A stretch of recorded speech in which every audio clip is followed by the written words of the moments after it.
जय हिंद दोस्तों, स्वागत है आप सभी का आपके अपने YouTube channel GS hub by DS sir में। तो कैसे हो आप लोग? उम्मीद करता हूँ आप सब अच्छे होंगे। साथी, आज की श्रृंखला में हम देखने वाले हैं एक दमदार सेशन, जिसमें हम देखेंगे इंडियन आर्मी अग्निवीर के एग्ज़ाम जो आप आज आपका हुआ था 17 अप्रैल को, सभी शिफ्टों के एग्ज़ाम का एनालिसिस क्या देखेंगे। यहाँ पर माफ़ी चाहेंगे, मिस प्रिंटिंग है। आज है 17 अप्रैल और आज हम देखने वाले हैं 17 मार्च के सभी शिफ्टों के एग्ज़ाम का एनालिसिस, जिसमें आपके लगभग 50 प्रश्न रहेंगे। ठीक है, यदि आपको इस तरह के एग्ज़ाम के एनालिसिस की आर्मी के निरंतर वीडियो चाहिए प्रतिदिन, तो आप लोग इस चैनल को सब्सक्राइब कर लेंगे। ठीक है, आज साथ ही हम देखेंगे इंडियन आर्मी अग्निवीर के प्रथम दिन के सभी शिफ्टों के एग्ज़ाम का एनालिसिस। कुछ साथी इस तरह से प्रश्न रहेंगे और हम देखेंगे, इनका डिटेल से अध्ययन करेंगे और देखेंगे इनसे बनने वाले आगे वाली परीक्षाओं में कौन से प्रश्न पूछे जाएंगे, जिसमें हम जीएस जीके तथा जनरल साइंस का अध्ययन करने वाले हैं। ठीक है, आपको पोर्शन वाइज एक पहले जीएस जीके और स्टैटिक जीके और उसके बाद हम देखेंगे साइंस के क्वेश्चन। ठीक है, तो आप सभी का स्वागत है, आप सभी जुड़ जाएंगे, एक बार से दोस्तों में सेशन को शेयर कर देंगे। ठीक है, चलते हैं आज के पहले प्रश्न की तरफ। आज का मोटिवेशन कोड देखो साथी, आज आपके लिए मोटिवेशन कोड की कोई ज़रूरत नहीं है, क्योंकि जब आप जिस चीज़ की तैयारी कर रहे हैं और वो वर्दी ही आपके सामने आ जाए तो इससे बड़ा मोटिवेशन कुछ नहीं हो सकता है।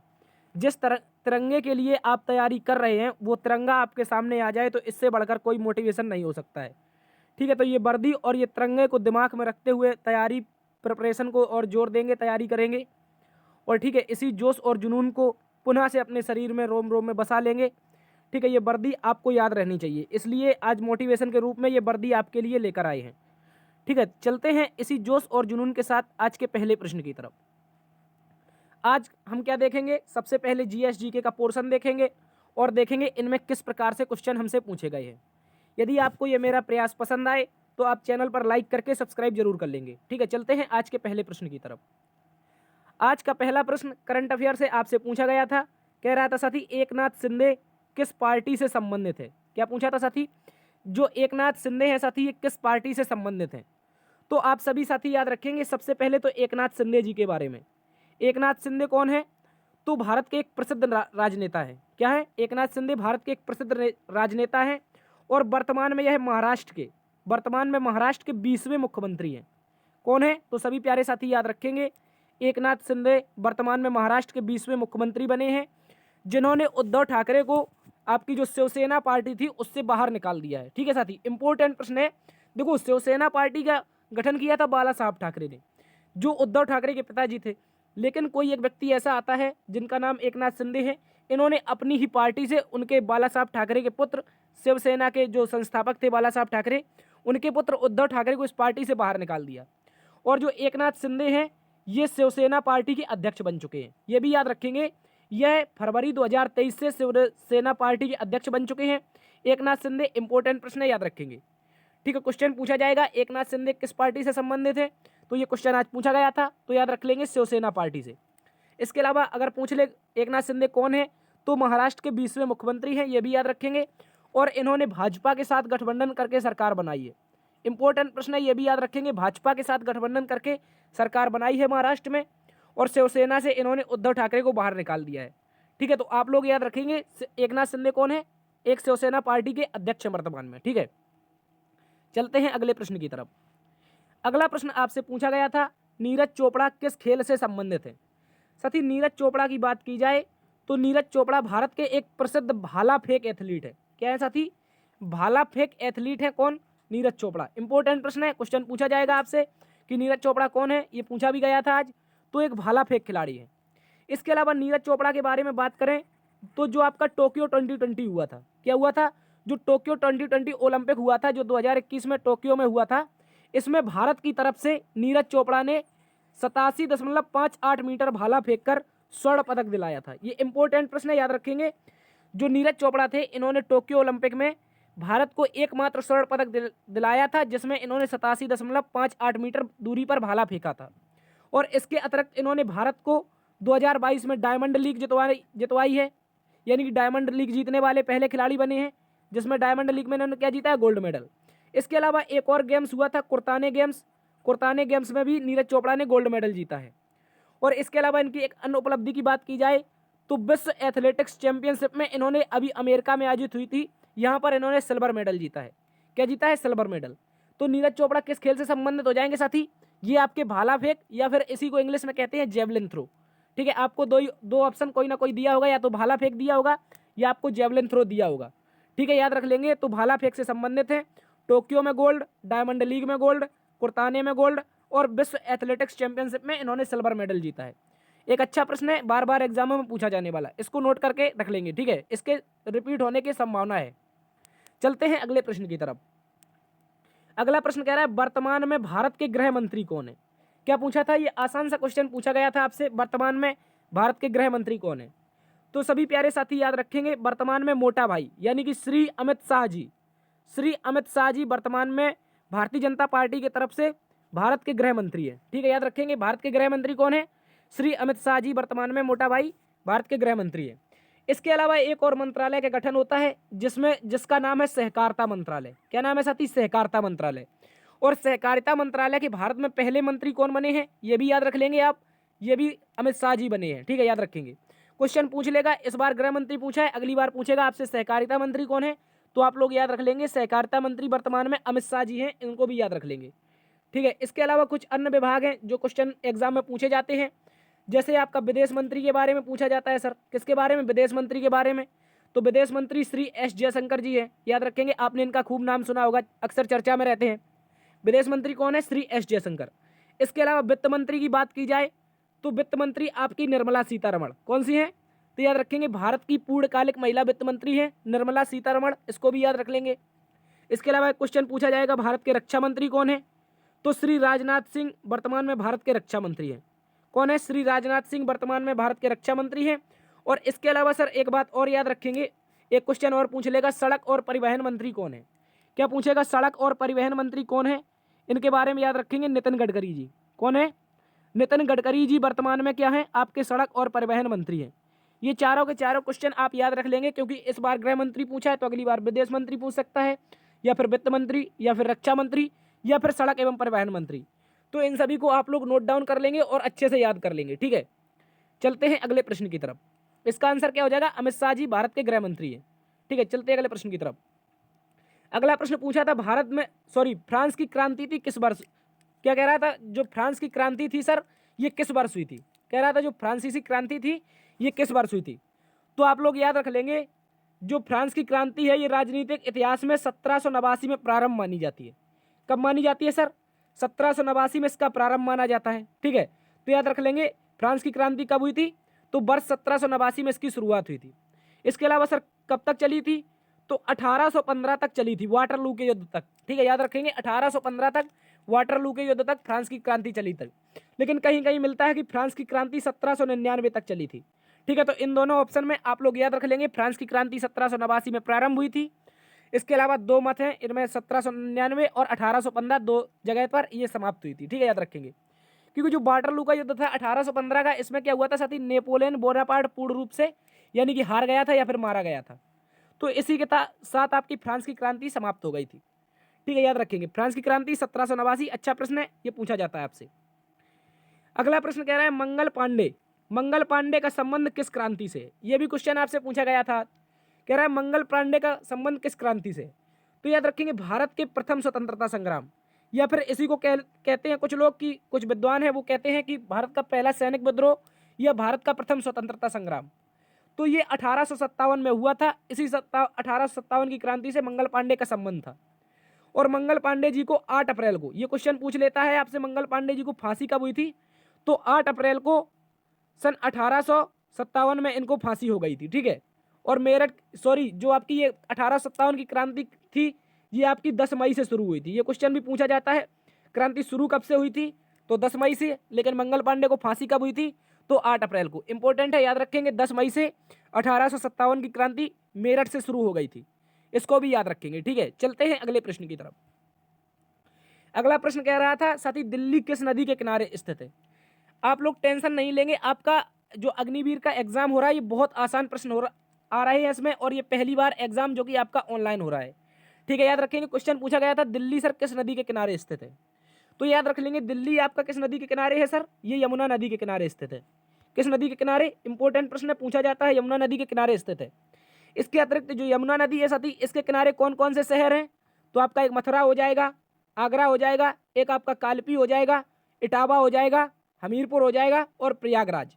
देखो प्रयागराज में तो संगम होता है गंगा यमुना सरस्वती का, तो यहाँ पर प्रयागराज में तीनों नदियाँ, लेकिन क्वेश्चन पूछेगा तो आपको बताना पड़ेगा कि यमुना नदी के किनारे सर दिल्ली स्थित है, मथुरा स्थित है, आगरा स्थित है, कालपी स्थित है, इटावा स्थित है, हमीरपुर स्थित है। ये सारे के सारे शहर आपके दिल्ली सॉरी जो यमुना नदी के किनारे हैं, ये सारे के सारे स्थित हैं। ठीक है, याद रख लेंगे। ठीक है, चलते हैं अगले प्रश्न की तरफ। अगला प्रश्न कह रहा था साथी, प्रथम आंग्ल अफगान युद्ध किस वर्ष लड़ा गया था। क्वेश्चन आया था साथी आपका, प्रथम आंग्ल अफगान युद्ध किस वर्ष लड़ा गया था। तो आप सभी प्यारे साथी याद रखेंगे, प्रथम आंग्ल अफगान जो युद्ध था ये अंग्रेजों और अफगानिस्तानियों के मध्य लड़ा गया था। किस किस के मध्य, याद रखेंगे, अंग्रेजों और अफगानिस्तानियों के मध्य लड़ा गया था। और इस युद्ध में क्या हुआ था सर, 1839 से 1842 तक चला था। यह भी क्वेश्चन याद रखेंगे, 1839 से 1842 तक यह युद्ध चला था, जो प्रथम आंग्ल अफगान युद्ध था। शुरुआत कब हुई थी, तो 1839 में।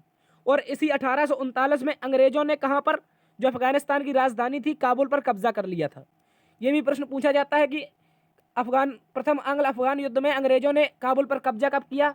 तो याद रख लेंगे आप लोग, 1839 में काबुल पर अंग्रेजों ने कब्जा कर लिया था। ठीक है, याद रख लेंगे, लेकिन हालांकि इसका कोई परिणाम नहीं लिखना था, यह भी याद रखेंगे। चलते हैं अगले प्रश्न की तरफ। अगला प्रश्न आपसे पूछा था, पिंग पोंग किस खेल का एक अन्य नाम है। क्या पूछा था साथी, जो पिंग पोंग खेल है ये किस खेल का एक अन्य नाम है। तो पिंग पोंग खेल की बात की जाए सर, इसको चाइना में कहा जाता है, पिंग पोंग कहा जाता है, जो कि टेबल टेनिस है। जो आपका टेबल टेनिस है इसको चाइना वाले क्षेत्र में, चाइना है, ताइवान है, हांगकांग है, यहाँ पर क्या कहा जाता है सर, पिंग पोंग कहा जाता है। चिंग कोंग, पिंग पोंग, इस तरह के नाम चाइना वाले ही रखते हैं। ठीक है, याद रखेंगे। तो पिंग पोंग नाम आपका कहाँ का हो जाएगा, टेबल टेनिस का हो जाएगा, और चाइना में ये बोला जाता है। इसके अलावा जो टेबल टेनिस है ये चीन का राष्ट्रीय खेल भी है। क्वेश्चन पूछ लेगा चीन का राष्ट्रीय खेल क्या है सर, तो ये भी याद रखेंगे, टेबल टेनिस है। ठीक है, एक अच्छा प्रश्न है। इसके अलावा टेबल टेनिस की बात करें सर, ये इसकी उत्पत्ति कहाँ पर हुई, तो इसकी उत्पत्ति इंग्लैंड में हुई थी। कहाँ पर हुई थी सर, टेबल टेनिस की उत्पत्ति इंग्लैंड में हुई थी, और ये चीन का राष्ट्रीय खेल है, ये भी याद रखेंगे। और इसका एक अन्य नाम क्या है, पिंग पोंग है, इसको याद रखेंगे। ठीक है, ये एक टफ क्वेश्चन था, हालांकि इससे पहले किसी भी विद्यार्थी ने इसको नहीं पढ़ा होगा। ठीक है, तो इसको आप अच्छे से नोट डाउन कर लेंगे, इस क्वेश्चन के रिपीट होने की संभावना है, इसको अच्छे से याद रखेंगे। पिंग पोंग को किस नाम से जानते हैं, टेबल टेनिस खेल जो है इसको पिंग पोंग नाम से जानते हैं, ये चाइना में बोला जाता है। चलते हैं अगले प्रश्न की तरफ। अगला प्रश्न कह रहा था साथी, नागालैंड की राजधानी क्या है। क्या पूछा था साथी, नागालैंड की राजधानी क्या है। तो ये एक इंटरनेशनल राजधानी और ये आपकी स्टेट की राजधानी, इस तरह से क्वेश्चन तो आपके नॉर्मली एग्जाम में पूछे जाते हैं। तो आप सारे स्टेट की राजधानी याद कर लेंगे, और कुछ जो आस पड़ोस के देश हैं भारत के, इनकी भी राजधानी याद कर लेंगे। ठीक है, तो बात की जाए नागालैंड की राजधानी की, तो सभी प्यारे साथियों को पता होगा इसकी राजधानी कोहिमा है। ठीक है, याद रखेंगे। इसके अलावा उत्तर पूर्वी राज्यों में मिजोरम है, जिसकी राजधानी आइजोल है। त्रिपुरा की बात की जाए, त्रिपुरा की राजधानी अगरतला है। असम की राजधानी दिसपुर है। अरुणाचल प्रदेश की ईटानगर है, और मेघालय की शिलोंग है। ठीक है, मिजोरम और मेघालय में विद्यार्थियों को बहुत परेशानी होती है, तो इनको याद रख लेंगे। ठीक है, मिजोरम की आइजोल और मेघालय की शिलोंग हो जाएगी। ठीक है, नागालैंड की कोहिमा, त्रिपुरा की अगरतला, असम की दिसपुर, अरुणाचल प्रदेश की ईटानगर, ये सारी की सारी उत्तर पूर्वी राज्य हैं, इनकी राजधानियां आप लोग याद रखेंगे। ठीक है, चलते हैं अगले प्रश्न की तरफ। इसका आंसर क्या हो जाएगा, कोहिमा नागालैंड की राजधानी है। अगला प्रश्न कह रहा है, दीपक हुड्डा किस खेल से संबंधित है। देखो साथी, यहाँ पर ये कंफ्यूजन वाला क्वेश्चन है, क्योंकि जो दीपक हुड्डा नाम के खिलाड़ी है, ये दो खिलाड़ी हैं जो दीपक हुड्डा नाम के हैं। आपने एक खिलाड़ी को कबड्डी में भी सुना होगा, कहाँ पर सुना होगा, कबड्डी में भी सुना होगा। अब वो ऑप्शन के हिसाब से पूछेगा आपसे इसमें। और एक खिलाड़ी जो है ये क्रिकेट में भी सुना जाता है, दीपक हुड्डा। किसमें सर, एक कबड्डी में सुना जाता है दीपक हुड्डा, और इसके अलावा एक क्रिकेट में सुना जाता है। तो इस क्वेश्चन को आप ऑप्शन के हिसाब से लगाएंगे। ठीक है, दीपक हुड्डा की बात करें तो ये भारतीय क्रिकेट टीम के एक प्रसिद्ध खिलाड़ी हैं। यहाँ पर देखो क्रिकेट याद रखेंगे। इसके अलावा आप याद रखेंगे कबड्डी का भी एक खिलाड़ी है, जो शायद कबड्डी में हरियाणा स्टीलर्स कबड्डी लीग में खेलता है, इसको याद रख लेंगे। दीपक हुड्डा कबड्डी और क्रिकेट दोनों से संबंधित ये अलग अलग खिलाड़ी हैं। इसके अलावा जो दीपक हुड्डा क्रिकेट से संबंधित है, ये आईपीएल की फ्रेंचाइजी लखनऊ सुपर जायंट्स में खेलता है। जो दीपक हुड्डा है ये आईपीएल फ्रेंचाइजी आपके लखनऊ सुपर जायंट्स में भी खेलता है, इसको भी याद रखेंगे। दीपक हुड्डा कबड्डी और क्रिकेट ये अलग अलग खिलाड़ी हैं, इनको आप लोग अच्छे से याद रखेंगे। इस तरह से कंफ्यूजन क्वेश्चन आपसे पूछे जाते हैं। ठीक है, चलते हैं अगले प्रश्न की तरफ। अगला प्रश्न पूछा था, राष्ट्रपति कितने सदस्यों को राज्यसभा में मनोनीत करता है? क्या पूछा था सर? राष्ट्रपति ऐसे कितने सदस्य हैं जिनको राज्यसभा में मनोनीत करता है? तो आप सभी प्यारे साथी याद रखेंगे, राष्ट्रपति के द्वारा कुल 12 सदस्यों को राज्यसभा में मनोनीत किया जाता है। कितने सदस्यों को सर? 12 सदस्यों को राज्यसभा में मनोनीत किया जाता है। और इसके अतिरिक्त 238 सदस्य राज्य और उनके संघ क्षेत्रों से आते हैं। यानी कि 238 जो सदस्य हैं ये राज्य और केंद्र शासित प्रदेशों से आते हैं। और जो 12 सदस्य हैं सर, इनको कौन मनोनीत करता है?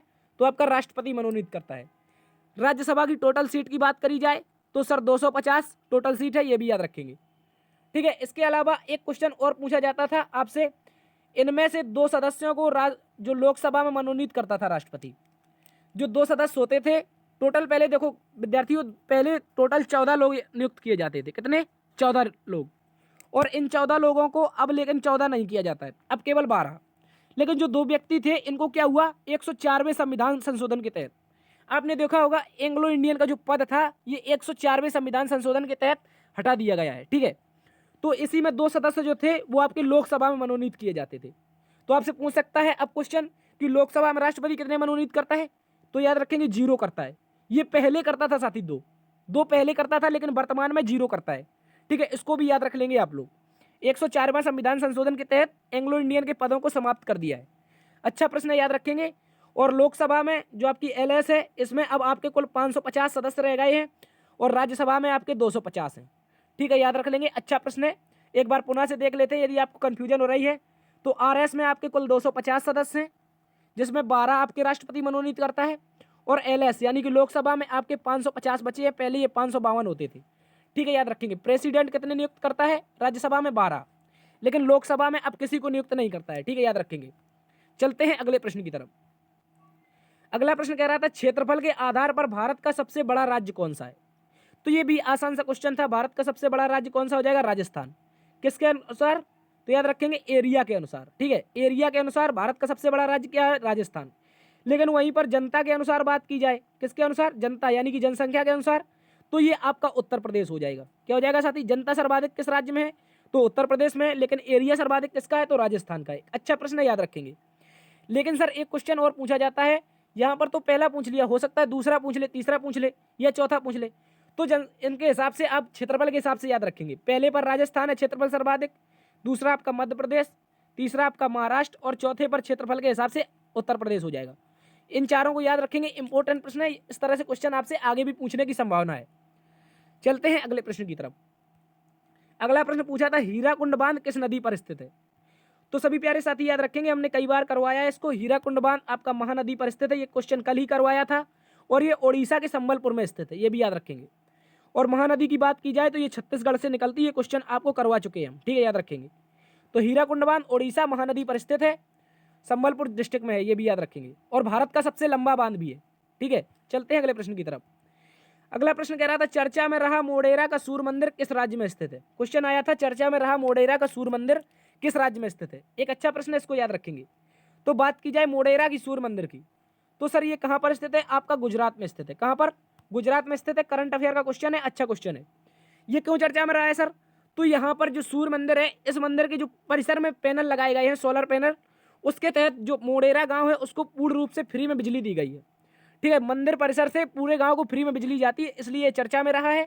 और मोढेरा का सूर्य मंदिर आपका गुजरात में स्थित है। इसके अलावा एक क्वेश्चन और पूछा जाता है, कोणार्क का सूर्य मंदिर सर। तो कोणार्क का सूर्य मंदिर की बात की जाए तो ये ओडिशा में स्थित है। कहां पर सर? ओडिशा में स्थित है। इंपॉर्टेंट है, याद रखेंगे। और इसी ओडिशा के कोणार्क के सूर्य मंदिर को हम क्या कहते हैं सर? ब्लैक पैगोडा कहते हैं। क्या कहते हैं? आपका ब्लैक पैगोडा कहते हैं। ठीक है, याद रखेंगे। ब्लैक पैगोडा किसे कहते हैं? तो ओडिशा के सूर्य मंदिर को कहते हैं। ठीक है, अच्छा प्रश्न है, क्वेश्चन पूछा जाता है आपसे। मोढेरा का सूर्य मंदिर गुजरात में और कोणार्क का सूर्य मंदिर आपका ओडिशा में, इसे बड़ा ब्लैक पैगोडा कहते हैं। ठीक है, याद रखेंगे। चलते हैं अगले प्रश्न की तरफ। अगला प्रश्न पूछा था, इंडिका पुस्तक के लेखक कौन है? तो ये क्वेश्चन तो हम बचपन से पढ़ते आ रहे हैं। इंडिका का लेखक कौन हो जाएगा? आपका मेगास्थनीज। ठीक है, याद रखेंगे। अच्छा प्रश्न है, बार बार एग्जाम में पूछा जाता है। मेगास्थनीज इंडिका का पुस्तक है। और जो मेगास्थनीज था ये 304 ईसा पूर्व में आपका मौर्य सम्राट चंद्रगुप्त मौर्य के दरबार में आया था। देखो, जब 305 बीसी में, देखो आप याद रखेंगे, जब 305 बीसी में चंद्रगुप्त मौर्य ने सेल्यूकस निकेटर को हरा दिया और सेल्यूकस निकेटर का विवाह जो सेल्यूकस निकेटर था उसने अपनी पुत्री का विवाह आपका चंद्रगुप्त मौर्य से कर दिया। लेकिन अब इसके लिए इसने अपना पहला राजदूत नियुक्त किया था मेगास्थनीज को। किसने? तो आपका सेल्यूकस निकेटर ने। और कहां पर किया था? तो चंद्रगुप्त मौर्य के दरबार में। तो क्वेश्चन पूछा जाता है मेगास्थनीज किसके दरबार में आया था? तो चंद्रगुप्त मौर्य के दरबार में आया था।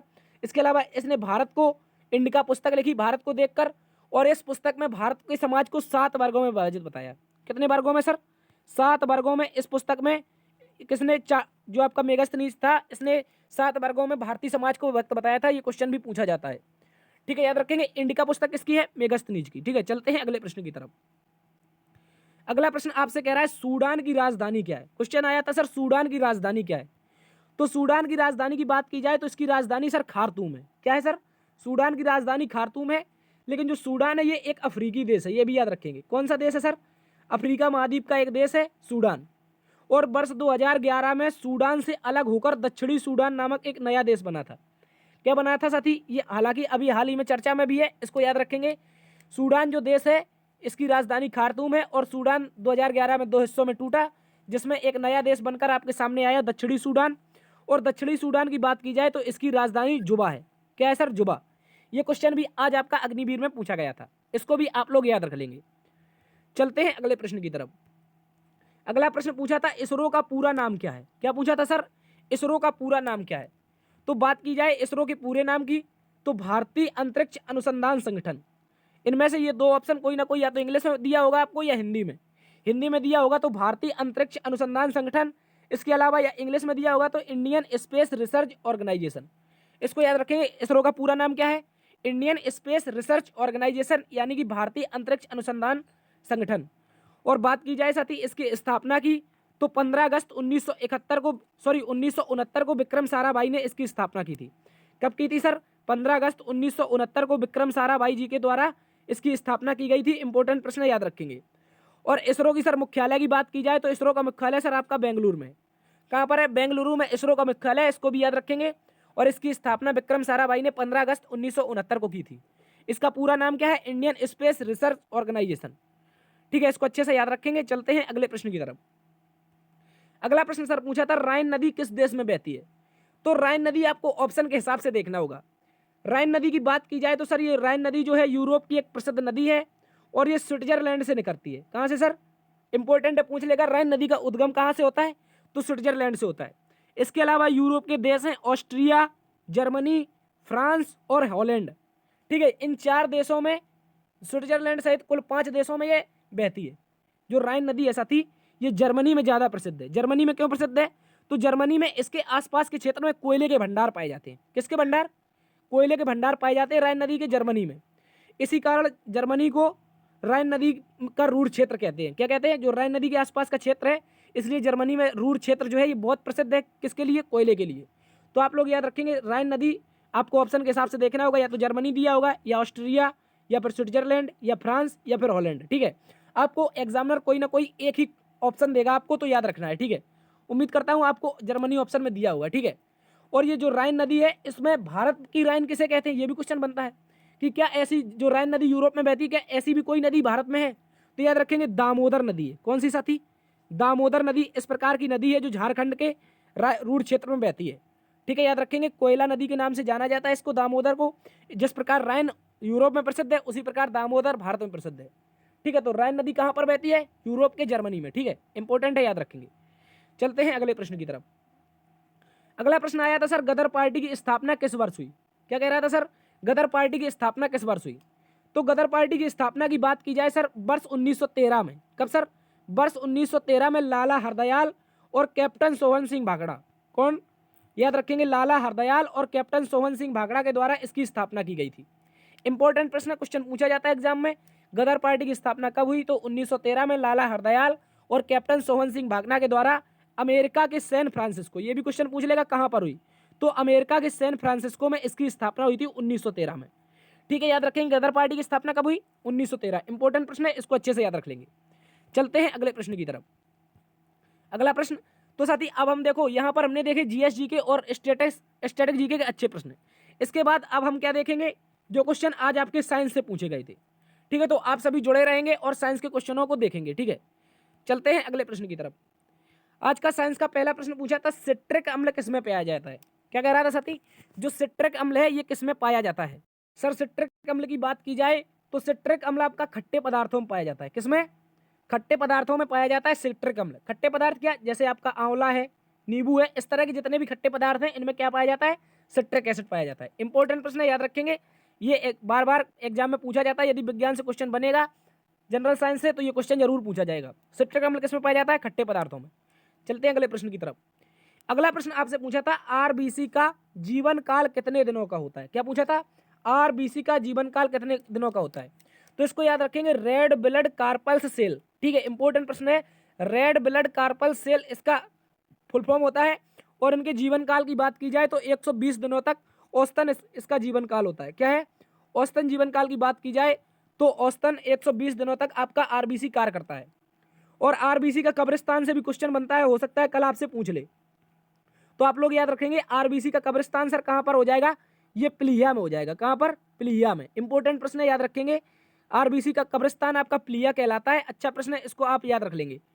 ठीक है, इसके अलावा बात करें आरबीसी के जीवन काल की तो 120 दिनों का इनका जीवन काल होता है। और क्वेश्चन ये भी पूछ सकता है कि आरबीसी का कार्य क्या है? तो आरबीसी का कार्य होता है, जो ऑक्सीजन होती है या फिर कार्बन डाइऑक्साइड होती है, इसका क्या करना होता है? वहन करना होता है। पूरे शरीर में ऑक्सीजन ले जाना, उसके बाद जो कार्बन डाइऑक्साइड होती है उसको बाहर निकालना। ठीक है, अच्छा प्रश्न है। ये क्या करता है? कोशिकाओं में आपकी ऑक्सीजन ले जाता है और कार्बन डाइऑक्साइड बाहर निकालता है। क्या है? आरबीसी। और इसका जीवन काल कितने दिनों का होता है? 120 दिनों का। और आरबीसी का कब्रिस्तान क्या होता है सर? ये प्लीहा होता है। ठीक है, याद रखेंगे। चलते हैं अगले प्रश्न की तरफ। अगला प्रश्न कह रहा है, पोलियो किस कारण होने वाला रोग है? क्या कह रहा था सर? जो पोलियो है ये किस कारण होने वाला रोग है? तो सर हम अगर पोलियो की बात करें तो पोलियो आपका कैसा रोग है? एक वायरस से होने वाला रोग है। किससे? वायरस से। यहां पर मिस टाइपिंग है सर, आप याद रख लेंगे। किससे होने वाला रोग है? विषाणु से होने वाला रोग है। इंपॉर्टेंट प्रश्न याद रखेंगे। किससे? विषाणु से।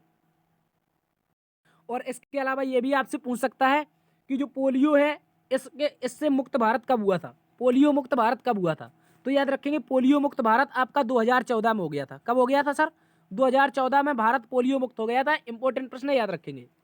इसके अलावा पोलियो की बात की जाए तो पोलियो में क्या होता है सर? मस्तिष्क और रीढ़ की हड्डी में गंभीर रूप से ग्रसित होता है। यानी कि जब पोलियो आपका होता है, ये कहाँ पर काम करता है? मस्तिष्क में आपके और आपकी रीढ़ की हड्डी में आपके दर्द होने लगता है। ठीक है, याद रखेंगे। इसके अलावा ये लीवर पे भी अटैक करता है। किस पर? जब पोलियो हो जाता है तो आपके लीवर पर भी अटैक करता है, मस्तिष्क पर अटैक करता है और आपकी रीढ़ की हड्डी कमजोर होने लगती है। ठीक है, क्वेश्चन पूछ लेगा आपका, पोलियो से होने वाली समस्या क्या है? तो आप वहां पर लिख के आएंगे, लीवर, मस्तिष्क और रीढ़ की हड्डी क्या करती है? ये इसको दिक्कत करता है। ठीक है, याद रख लेंगे। और पोलियो आपका वायरस से होने वाला रोग है। चलते हैं अगले प्रश्न की तरफ। अगला प्रश्न कह रहा था, रदरफोर्ड का अल्फा कण प्रकीर्णन प्रयोग किसकी खोज के लिए उत्तरदायी है? क्वेश्चन आया था, जो रदरफोर्ड ने अल्फा कण प्रयोग प्रकीर्णन किया था, इसमें किसकी खोज की गई थी? तो आप लोग सभी साथी याद रखेंगे, रदरफोर्ड ने जब अल्फा कण प्रयोग प्रकीर्णन किया, क्या किया? अल्फा कण प्रयोग प्रकीर्णन किया। इस प्रकीर्णन में क्या किया रदरफोर्ड ने सर? इसमें परमाणु के नाभिक की खोज की थी। किसके? इंपॉर्टेंट प्रश्न याद रखेंगे, क्वेश्चन आज आपसे पूछा गया था कि जो रदरफोर्ड का अल्फा कण प्रकीर्णन प्रयोग था, इसके तहत किसकी खोज हुई? तो परमाणु के नाभिक की खोज हुई। और इसमें क्या पता चला सर? कि परमाणु के नाभिक में प्रोटॉन और आपका न्यूट्रॉन होता है। क्या होता है? न्यूट्रॉन। प्रोटॉन न्यूट्रॉन होता है। इंपॉर्टेंट प्रश्न याद रखेंगे, रदरफोर्ड ने अल्फा कण प्रयोग प्रकीर्णन से 1917 में क्या किया था? प्रोटॉन और न्यूट्रॉन यानी कि नाभिक की खोज की थी। इंपॉर्टेंट है, याद रखेंगे। और इसी के तहत इन्होंने क्या किया था सर? इन्होंने प्रोटॉन नाम दिया था। किसको? याद रखेंगे, जो प्रोटॉन था, प्रोटॉन नाम किसे दिया? किसने दिया? तो याद रखेंगे, रदरफोर्ड ने दिया 1917 के अल्फा कण प्रयोग प्रकीर्णन के तहत। ठीक है, इंपॉर्टेंट प्रश्न याद रखेंगे। तो यार इसका आंसर क्या हो जाएगा? परमाणु नाभिक की खोज के लिए उत्तरदायी है। चलते हैं अगले प्रश्न की तरफ। अगला प्रश्न आपसे पूछा था, सर पेनिसिलिन की खोज किसके द्वारा की गई? सर पेनिसिलिन की बात की जाए तो ये एक एंटीबायोटिक दवा है। क्या है? एंटीबायोटिक दवा है, इसको याद रखेंगे। ठीक है, पेनिसिलिन क्या है सर? आपकी एंटीबायोटिक दवा है। इंपॉर्टेंट प्रश्न याद रखेंगे। और इसकी खोज किसने की थी? तो इसकी खोज का श्रेय जाता है सर अलेक्जेंडर फ्लेमिंग को। किसको? जो अलेक्जेंडर फ्लेमिंग नामक वैज्ञानिक था, इसने वर्ष 1928 में, कब साथी? वर्ष 1928 में एंटीबायोटिक दवाइयों की खोज की थी। और इन दवाइयों के लिए वर्ष 1945 में मेडिसिन के क्षेत्र में अलेक्जेंडर फ्लेमिंग को क्या मिला था? नोबेल प्राइज मिला था। इंपॉर्टेंट प्रश्न याद रखेंगे, जो पेनिसिलिन की खोज हुई थी, ये एक एंटीबायोटिक दवा है। इसकी खोज अलेक्जेंडर फ्लेमिंग ने की थी। और 1928 में की थी। इसके अलावा 1945 में इनको क्या मिला था, मेडिसन का नोबेल मिला था। ठीक है, याद रखेंगे। तो पेनिसिलिन की खोज किसने की थी, अलेक्जेंडर फ्लेमिंग ने। चलते हैं अगले प्रश्न की तरफ। अगला प्रश्न कह रहा है आपसे, इमली में कौन सा एसिड पाया जाता है। क्या कह रहा है सर, इमली में कौन सा एसिड पाया जाता है। इमली की बात की जाए तो सर इसमें टार्ट्रिक एसिड पाया जाता है। क्या पाया जाता है, टार्ट्रिक एसिड। एक अच्छा प्रश्न है, बार बार एग्जाम में पूछा जाने वाला प्रश्न, इसको याद रख लेंगे। इमली में क्या पाया जाता है, आपका टार्ट्रिक एसिड। ठीक है, और टार्ट्रिक एसिड इसके अतिरिक्त कहाँ कहाँ का पाया जाता है, तो आपका अंगूर में टार्ट्रिक एसिड, इसके अलावा केला में भी आपका टार्ट्रिक एसिड पाया जाता है। तो 2 पॉइंट और याद रखेंगे, टार्ट्रिक एसिड कहाँ कहाँ पाया जाता है। पहली बात तो इमली में पाया जाता है, इसके अलावा अंगूर में पाया जाता है, और इसके अलावा केला में भी पाया जाता है। ठीक है, याद रखेंगे। तो केला, अंगूर, इमली में कौन सा एसिड, टार्ट्रिक एसिड। अच्छा प्रश्न है, याद रखेंगे। चलते हैं अगले प्रश्न की तरफ। अगला प्रश्न कह रहा है, निम्नलिखित में से किस धातु को चाकू से काटा जा सकता है। क्या कह रहा है साथी, आपसे कह रहा है निम्नलिखित में से किस धातु को चाकू से काटा जा सकता है। तो आसान प्रश्न है, आप हम लोगों ने इसको बचपन में पढ़ा है। ठीक है, तो याद रखेंगे जो सोडियम धातु है, यही ऑप्शन दिया होगा आपको, याद रख लेंगे। इसको चाकू से काट सकते हैं। हालांकि और भी धातु हैं जिन्हें चाकू से काट सकते हैं, लेकिन आपको याद रखना है सोडियम। क्या याद रखना है, सोडियम धातु एक क्षार धातु है। ये भी याद रखेंगे, क्वेश्चन पूछ लेगा सोडियम कैसी धातु है, तो एक क्षारीय धातु है। कैसी है सर, क्षारीय धातु। और इसको हम आसानी से किससे काट सकते हैं, चाकू से काट सकते हैं। इसके अलावा इसको कहाँ पर रखा जाता है, क्वेश्चन पूछा जाता है कि सोडियम को किस में रखा जाता है, तो मिट्टी के तेल में। किस में सर, मिट्टी के तेल में इसको रखा जाता है। कहाँ पर, केरोसिन ऑयल में इसको रखा जाता है। याद रखेंगे सोडियम को। और यह एक क्षार धातु है और इसे आसानी से चाकू से काटा जा सकता है। अच्छा प्रश्न है, इसको याद रखेंगे। चलते हैं अगले प्रश्न की तरफ। अगला प्रश्न आपसे साथी पूछा था कि एसिटिक अम्ल, क्या पूछा था आपसे, पूछा था जो एसिटिक अम्ल होता है, एसिटिक अम्ल का रासायनिक सूत्र क्या है। आपसे कुछ ऑप्शन दिए थे जिसमें आपका एसिटिक अम्ल का रासायनिक सूत्र पूछा था। तो आप लोग याद रख लेंगे, CH3COOH किसका सूत्र है, ये आपका एसिटिक एसिड का है। किसका, एसिटिक एसिड का सूत्र क्या है, CH3COOH। ठीक है, अच्छा प्रश्न है, इसको भी याद रख लेंगे। एक इंपॉर्टेंट प्रश्न ये भी पूछा गया है आपसे। इसके अलावा एक क्वेश्चन और पूछा गया था सर कि आपका जो ग्लूकोज होता है, ग्लूकोज का रासायनिक सूत्र क्या होता है। क्या पूछा था, जो आपका ग्लूकोज होता है, ग्लूकोज का रासायनिक सूत्र क्या होता है। तो इसको भी याद रखेंगे, C6H12O6। क्या होता है सर, ग्लूकोज का रासायनिक सूत्र क्या होता है, C6H12O6 होता है। और ये क्या होता है, ये एक प्रकार से ऊर्जा प्रदान करता है हमको। क्या करता है साथी, हमको ऊर्जा प्रदान कौन करता है, आपका ग्लूकोज करता है। एक अच्छा प्रश्न याद रखेंगे, ग्लूकोज क्या करता है सर, ऊर्जा प्रदान करता है। ठीक है, ऊर्जा प्रदान कौन करता है, ग्लूकोज। और ग्लूकोज का सूत्र क्या होता है, C6H12O6। एक अच्छा प्रश्न है, इसको भी याद रखेंगे। इसके अलावा एक क्वेश्चन सर पूछा गया था कि शुक्राणु का निर्माण कहाँ पर होता है। क्या पूछा था, ये भी एक अच्छा प्रश्न है, इसको भी याद रखेंगे। शुक्राणु का निर्माण कहाँ पर होता है। तो शुक्राणु के निर्माण की बात की जाए सर, शुक्राणु का निर्माण कहाँ होता है, तो ये मानव शरीर के वृषण में, मानव शरीर में स्थित जो वृषण होता है, वृषण में क्या होता है सर, वृषण कोशिकाओं में इसका निर्माण होता है। किसका, शुक्राणु का निर्माण मानव शरीर की वृषण कोशिकाओं में होता है। इसको याद रख लेंगे। ठीक है, और शुक्राणु की सर्वप्रथम खोज किसने की थी, तो आप इसको खोज करके बताएंगे। ठीक है, आप इस क्वेश्चन का आंसर देखेंगे, शुक्राणु की खोज किसने की थी, सर्वप्रथम किसने की थी, तो इसको याद रखेंगे। और इसी से क्वेश्चन ये भी बनता है, सर्वप्रथम जीवित कोशिका की खोज किसने की थी, तो आप इसको अब जरूर बता देंगे। ठीक है, कमेंट बॉक्स में इस क्वेश्चन को छाप के बताएंगे कि शुक्राणु की खोज किसने की थी और इसका निर्माण कहां पर होता है सर, वृषण में होता है। इसको याद रखेंगे। अगला क्वेश्चन हमसे कह रहा है, वनस्पति विज्ञान के पिता किसे कहा जाता है। ये भी क्वेश्चन आया था, जो वनस्पति विज्ञान है, इसका विज्ञान का पिता किसे कहा जाता है। तो ये भी आसान क्वेश्चन था, याद रखेंगे। थियोफ्रेट्स को क्या कहा जाता है सर, वनस्पति विज्ञान का पिता कहा जाता है। किसका पिता, वनस्पति, यानी कि बॉटनी का फादर कौन है, फादर ऑफ बॉटनी कौन है, थियोफ्रेटस। ठीक है, इंपॉर्टेंट है, ये भी याद रखेंगे। इसको भी आप लोग अच्छे से याद रख लेंगे। तो ये थी आज की क्लास, और ये इस तिरंगे को आप जरूर याद रखना, इसका सम्मान जरूर पूरा करना है, आपको सपना पूरा करना है माता पिता का। ठीक है, यदि आपको क्लास पसंद आई है तो थैंक्स फॉर वॉचिंग। आप लाइक कर दीजिए, दोस्तों में सेशन को शेयर कर दीजिए। यदि इस तरह का और आर्मी जीडी का एनालिसिस चाहिए तो आप इस चैनल को सब्सक्राइब जरूर कर लेंगे। ठीक है, आप चैनल को सब्सक्राइब जरूर कर लेंगे। देखते रहिए जीएस अब बाई डीएस सर। बड़ों का सम्मान करना, छोटों को प्यार देना। मिलते हैं अगली वीडियो में, तब तक के लिए अपना ख्याल भी रखना। जय हिंद।